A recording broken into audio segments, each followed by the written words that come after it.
Good afternoon. Welcome to the TheoTRADE afternoon video. I am Blake Young. Today is February 12th, 2026. It's a little bit before the close. We're about 2 hours before the close of the day, but this is the area that I'm starting to look for new trades.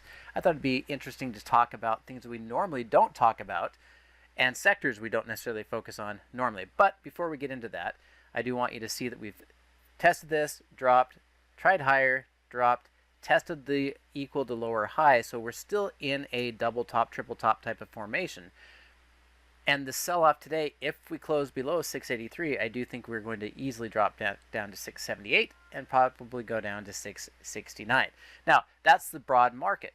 But in the broad market, we have utilities up, consumer staples up. They're continuing. Those are ones I've been talking about for weeks now, to buy into utilities as a fixed income substitute and to stay in consumer staples. As we're watching these, that is our core. Now, yes, some real estate, but bonds are up, and that means yields are down. That's part of the reason why real estate's lifting. Everything else is kind of negative. Healthcare is right on the cusp. Basic materials is right on the cusp, and industrials are right on the cusp. But the lowest, the worst performing is inside of industrials. So if we take the separate section of industrials, the worst performing, the one that's getting hit hardest, is transports. And if we look at the comparison contrasting, we can see inside that area that we get a very different story. The reason why industrials are only down 1%, while we are seeing the transports down 3%, comes down to which area of that space we're in. Now, if we go over to the market watch, you can see here's the S&P 500.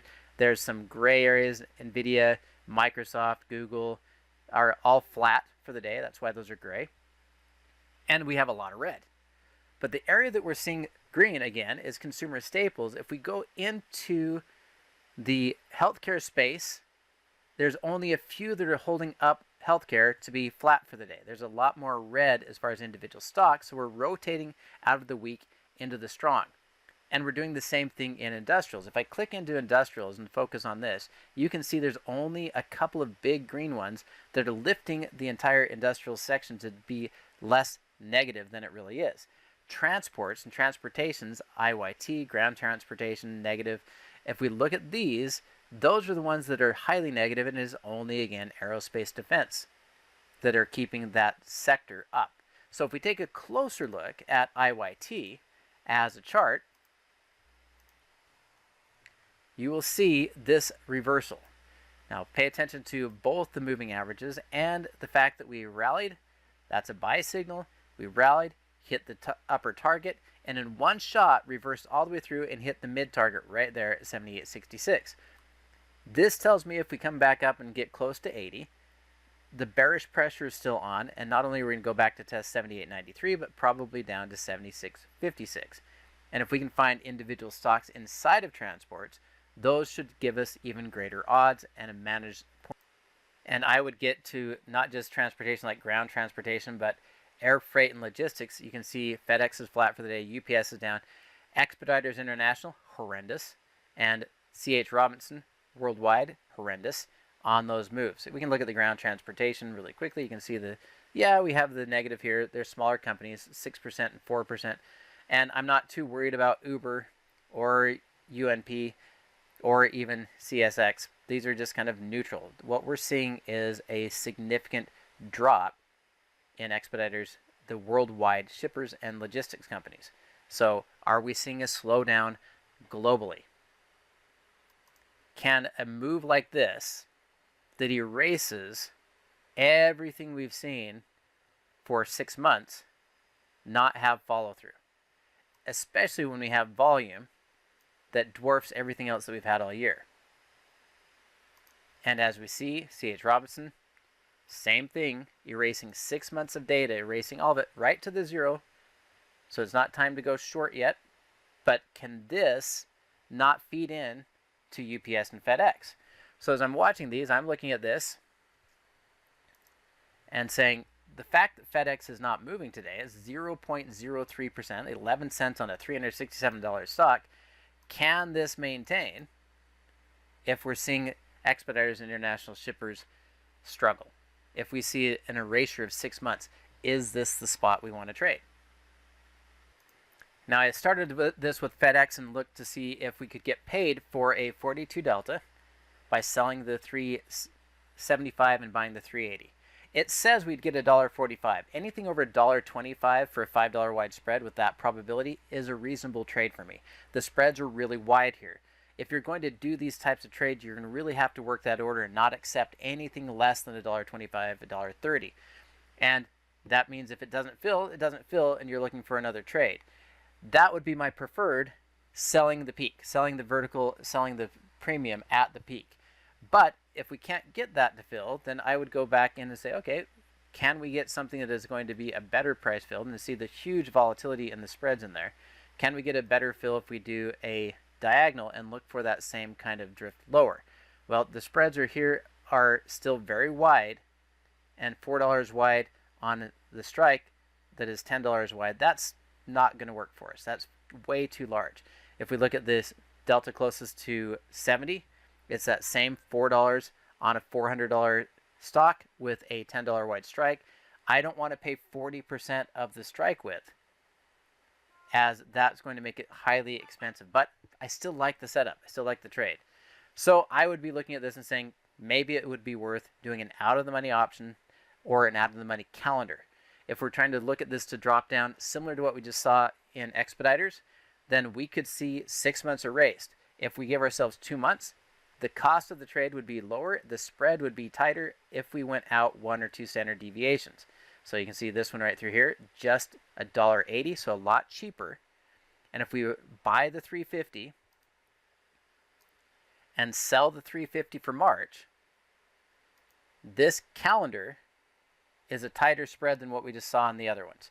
This calendar is only about $2, and if we get the mid price, that's fine, but we could probably pay up to $4 for this trade, maybe even $4.50. Here's the thing. If we paid $3.53 for a calendar, we have the rights and the obligation at the same price. It's out of the money. If we're paying $3.50 for this and it expires without getting to or through that $3.50, roughly at the time, if we're near it, that would tell us that April's contract would still be worth $10 to $11.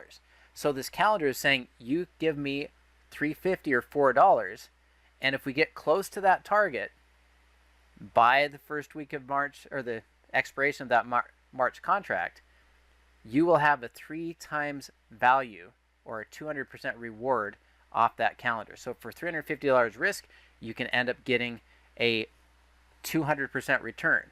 Now, that 200% return means that you have to be right 33% of the time. The nice thing is we're talking about 33 on the front month, and reality is we own the back month, so we still have that higher probability and a higher delta. This gives you a slight edge, collects more premium, and a tiny bit, about 2% edge, assuming that it gets close to that target. Now UPS is better priced, so we can certainly look at a March or an April trade here. If we do the in-out spread, remember what we're trying to do is buy a long put and sell enough premium to pay for the time decay. So if we buy a long put nearest to 70, that would be this strike. The spreads are a little bit wide, but not as wide.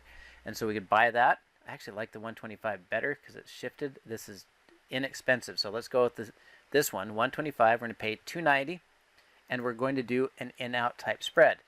And we're going to get paid enough to pay for our time decay. So it's a $10 wide spread and just over half the cost, and the spreads are tighter. So this is one way to get into the trades where we can benefit from the directional move, but really not have to risk as much and absorb a lot of that time decay. So as long as we're below that 115, this becomes a trade that pays you almost 100% return on risk as well.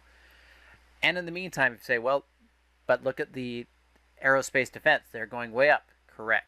If you look at Howmet, it has already taken off due to earnings. So let's pull back to Boeing.